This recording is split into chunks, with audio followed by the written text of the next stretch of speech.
Nascido em maio de 1942, em Chicago, Theodore John Kaczynski foi uma criança diferente das outras.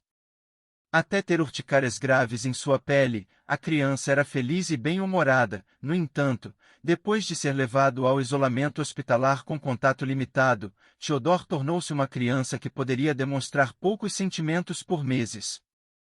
Porém, era tido como uma pessoa saudável e bem calma por educadores que conviveram com ele durante seus anos escolares. Tudo mudou quando Kaczynski foi classificado com um QI de 167 pontos, fazendo com que ele pulasse a sexta série. Neste ano, ele sentia-se deslocado das outras crianças e sofria bullying. No ensino médio, o perfil tímido e extremamente inteligente do garoto fez com que chegasse a ser considerado esquisito. Por outro lado, era muito popular nos grupos de matemática. Nesses ambientes, ele era mais aberto ao diálogo, e conversava bastante com seus amigos sobre os mais diversos assuntos. Tamanho era seu desempenho que Kaczynski se formou aos 15 anos.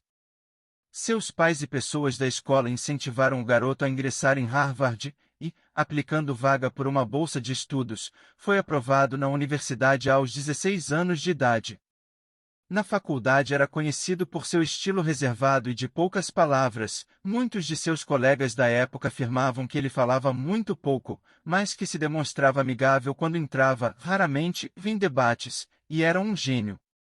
Em Harvard, porém, um momento traumatizante de sua vida foi, aparentemente, fundamental para a formação de seu caráter. Trata-se de um experimento psicológico conduzido por Henry Murray, que consistia em um acompanhamento fisiológico dos sujeitos da pesquisa enquanto eram menosprezados e atacados psicologicamente por um advogado, que havia recebido ensaios com crenças e aspirações pessoais das cobaias. Todos os encontros com o advogado foram filmados, e as expressões de raiva e angústia dos sujeitos da pesquisa eram reproduzidas repetidamente. O processo durou 3 anos, e Kaczynski passou por mais de 200 sessões ao longo de sua vida acadêmica. Depois que se formou em Harvard, aplicou para uma vaga na Universidade de Michigan, onde era remunerado para concluir seu mestrado e doutorado em matemática, o campo em que mais se identificava em sua vida. Mais tarde, Theodore afirmou que suas memórias do local não eram agradáveis, e que os padrões intelectuais de lá eram muito baixos. Depois de um tempo, passou a lecionar na Universidade da Califórnia. Com somente 25 se tornou o mais jovem professor de matemática da história da instituição. Porém, ele não se dava muito bem com os alunos, já que não respondia perguntas e parecia desconfortável no local. Depois de um tempo, renunciou ao cargo e voltou para Chicago. A partir daí, sua vida começou a mudar. Em 1971, ele se mudou para uma cabana remota, sem eletricidade e água corrente. Ele trabalhava em empregos incomuns, e recebia dinheiro de sua família. A mudança se deu, pois queria viver um estilo de vida autossustentável, podendo viver sozinho aprendendo técnicas de sobrevivência, identificando plantas comestíveis e desenvolvendo métodos de agricultura. Porém, ele identificou muitos problemas em seguir o seu plano, uma vez que o desenvolvimento imobiliário destruía a floresta ao seu redor. Essa revolta fez com que ele tomasse as ações radicais em sua vida que o tornariam conhecido para sempre. Entre 1978 e 1995, Kaczynski foi responsável por enviar bombas caseiras que vitimaram fatalmente 3 pessoas, e feriram outras 23. Foram 16 explosivos atribuídos ao terrorista. A genialidade do homem era tamanha que ele propositalmente deixava pistas para enganar os investigadores, como as iniciais FC que representariam um suposto Freedom Club, Clube da Liberdade, em tradução livre. As explosões logo ficaram conhecidas, e o caso começou a tomar a atenção da mídia. Em 1995, Theodore enviou cartas a diversos veículos de imprensa, em que continham uma exigência da publicação de um ensaio seu chamado Sociedade Industrial e seu Futuro.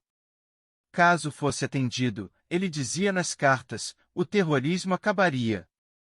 Depois de certa relutância, os ensaios foram publicados no The New York Times e no The Washington Post em 19 de setembro de 1995. Anteriormente, o dono de uma revista masculina de grande circulação, a Penthouse, ofereceu o veículo para publicar o Manifesto Nabon, como seria apelidado pelas autoridades. No entanto, Theodore afirmou que uma bomba ganharia vida se o material não fosse publicado em mais lugares. O Nabon seria a sigla para University and Airline Bomber, bombardeiro de universidades e aéreas, e faz referência aos locais que eram majoritariamente mirados pelo terrorista. O envolvimento do FBI viria em 1978, depois que uma das bombas enviadas por ele foi implantada em um avião da American Airlines. O dispositivo falhou, mas fez muita fumaça e obrigou a aeronave a fazer um pouso de emergência. Bombas foram enviadas para diversos professores de faculdades renomadas, como Yale, a da Califórnia, além de executivos de multinacionais. Todos os seus alvos estavam envolvidos com tecnologia de alguma maneira. Essa foi a tônica das manifestações do Unabomber, contrariando o progressismo tecnológico. Em 1996, agentes do FBI chegaram a Kaczynski em sua cabana onde foi encontrado de maneira desleixada. No esconderijo, diversas bombas caseiras foram encontradas, além de experimentos com explosivos e um manuscrito do seu notório manifesto. A busca por Theodore foi a mais cara na história do FBI. Durante seu julgamento, os advogados de Kaczynski tentaram alegar uma defesa de insanidade para que não fosse condenado à morte. Entretanto, o próprio réu foi contra a tática, e contratou um advogado que pudesse basear sua defesa nas teses antitecnológicas do terrorista. Muitos psiquiatras forenses apontaram uma mentalidade esquizofrênica em Theodore. Só não foi penalizado com pena de morte porque assumiu a culpa pelo detonamento das bombas, e aceitou cumprir prisão perpétua em 1998, sem liberdade condicional.